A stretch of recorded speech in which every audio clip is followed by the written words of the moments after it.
പാലക്കാട് മീൻവല്ലത്ത് സഹോദരങ്ങൾ ഉൾപ്പെടെ 3 കുട്ടികൾ മുങ്ങി മരിച്ചിരിക്കുന്നു. തുടിക്കോട് സ്വദേശി പ്രകാശന്റെ മക്കളായ പ്രദീപ്, പ്രകാശന്റെ സഹോദരി രാധിക എന്നിവരാണ് മരിച്ചത്. വെള്ളത്തിലകപ്പെട്ട 3 പേരെയും പ്രദേശവാസികൾ രക്ഷിച്ചെങ്കിലും ആശുപത്രിയിൽ വെച്ച് മരണം സംഭവിക്കുകയായിരുന്നു. 2 മാസം മുൻപ് ഉരുൾപൊട്ടി രൂപപ്പെട്ട ചോലയിലാണ് കുട്ടികൾ അകപ്പെട്ടത്. ഇപ്പോൾ ജില്ലാ ആശുപത്രിയിൽ നിന്ന് ഗോകുൽ VS ചേരുന്നുണ്ട്. ഗോകുൽ, വളരെ ദാരുണമായിട്ടുള്ള സംഭവമാണ്. അവിടെ ഇപ്പോൾ എന്താണ് അവിടെ നൽകാനുള്ള വിവരങ്ങൾ എങ്ങനെയാണ്? വളരെ ദുഃഖകരമായ ഉൾപ്പെടെയുള്ളവർ അവിടെ സ്ഥലത്തേക്ക് ആരോഗ്യ പ്രശ്നങ്ങളുണ്ട്. ഇപ്പോൾ പറഞ്ഞോളൂ ഗോകുൽ, പറഞ്ഞോളൂ. നിലവിലിപ്പോൾ ഈ പ്രദേശത്ത് ഇവിടേക്ക് നിലവിലിപ്പോൾ ഈ കുട്ടികളെ കാണാനായി ഈ മോർച്ചറിയിലേക്ക് പ്രതിപക്ഷ നേതാവ് ഇവിടെ എത്തിയിട്ടുണ്ട്. അദ്ദേഹം ഇവിടെ ഒരു പരിപാടിക്ക് വേണ്ടി പാലക്കാട് എത്തിയിരുന്നു. അദ്ദേഹം ഇത് അറിഞ്ഞ ഉടനെ തന്നെ പെട്ടെന്ന് ഇവിടേക്ക് ഓടിയെത്തുകയും ചെയ്തിട്ടുണ്ട്.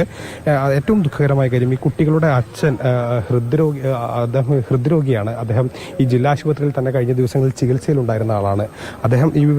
അദ്ദേഹം ആ കാര്യം അറിഞ്ഞ്, കുട്ടികൾ അപകടത്തിൽപ്പെട്ടത് അറിഞ്ഞ് ഇവിടേക്ക് എത്തിയിട്ടുണ്ട്. പക്ഷേ അദ്ദേഹത്തോട് ഈ മരണവിവരം ഇതുവരെയും പറഞ്ഞിട്ടില്ല. കാരണം അത് പറയാൻ കഴിയുന്ന ഒരു സാഹചര്യമല്ല നിലവിൽ. അദ്ദേഹത്തിന്റെ ആരോഗ്യസ്ഥിതി അടക്കം അദ്ദേഹത്തിന് നല്ല വയ്യായികളും പ്രശ്നങ്ങളും ഉണ്ട് എന്നുള്ളതാണ് നമുക്കറിയാൻ കഴിയുന്നത്. വളരെ ദുഃഖകരമായ ഒരു സാഹചര്യം എന്ന് തന്നെ പറയേണ്ടി വരും. ഇന്ന് ഉച്ചയോടുകൂടി തന്നെ ഈ കുട്ടികളെ കാണാതായി. വീട്ടിൽ നിന്ന് ഏകദേശം ഒരു 200 മീറ്റർ മാറിയാണ് ഈ ചോലയുള്ളത്. അതൊരു ഉരുൾപൊട്ടി രൂപപ്പെട്ട ഒരു സ്ഥലമാണ്. ഈ ഉരുൾപൊട്ടി രൂപപ്പെട്ടത് അത് മാത്രമല്ലാത്ത അപകടം നിറഞ്ഞ വളരെയധികം ചെളി നിറഞ്ഞൊരു സ്ഥലമാണ്.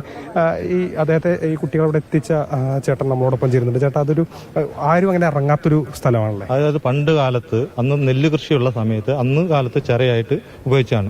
ഇപ്പോൾ ഒരു 2 മാസമായിട്ടുള്ള വീണ്ടും അതൊന്ന് സജീവമായിട്ടൊന്ന് ഉരുളുകൂട്ടിയിട്ട് വന്നു. അത് ഒന്ന് റെഡിയാക്കി എടുത്തപ്പോൾ ഒരു 2 മാസമായിട്ടുള്ളൂ. അതുകൊണ്ട് കുട്ടികൾക്ക് അതിനകത്ത് കണ്ടപ്പോൾ ഒരു കൗതുകമായിട്ട് ആവേശമായിട്ട് തോന്നിയത്. അച്ഛനോട് പറഞ്ഞിട്ടില്ല? പറഞ്ഞിട്ടില്ല. വയ്യാത്തതുകൊണ്ട് ഇപ്പൊ എന്ന് പറഞ്ഞാൽ എന്താ സിറ്റുവേഷൻ എന്ന് പറയാൻ പറ്റില്ല. മോശം അവസ്ഥയില്ല. കാരണം ഹാർട്ടിൽ പഴുപ്പ് കയറിയിട്ട് അങ്ങനെ ഇവിടെ ചികിത്സയിലായിരുന്നു 15 ദിവസമായിട്ട്. ഇപ്പൊ പോയിട്ട് നമ്മൾ പെട്ടെന്ന് പറഞ്ഞാൽ എന്താ സംഭവിക്കുന്നത് അതുകൊണ്ടൊന്നും അറിയിച്ചിട്ടില്ല. നല്ല നെയ്ക്കില് പറയണം.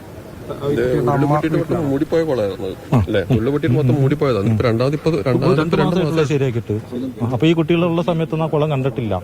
ഉണ്ടായതിനു ശേഷം ഇപ്പോഴാണ് കാണണം. അപ്പൊ ഒരു ആവശ്യങ്ങളുണ്ടല്ലോ പിള്ളേരാകുമ്പോൾ കുളമൊക്കെ കാണുമ്പോൾ ഇടപെടുകയാണ്. നമുക്ക് വാർത്തയുടെ വിശദാംശങ്ങളിലേക്ക് എത്താം. ദാരുണമായിട്ടുള്ള ഒരു സംഭവമാണ്. ഇപ്പോഴും ആ കുഞ്ഞുങ്ങളുടെ അച്ഛനെ ആ വിവരം അറിയിച്ചിട്ടില്ല എന്നുള്ളതാണ്.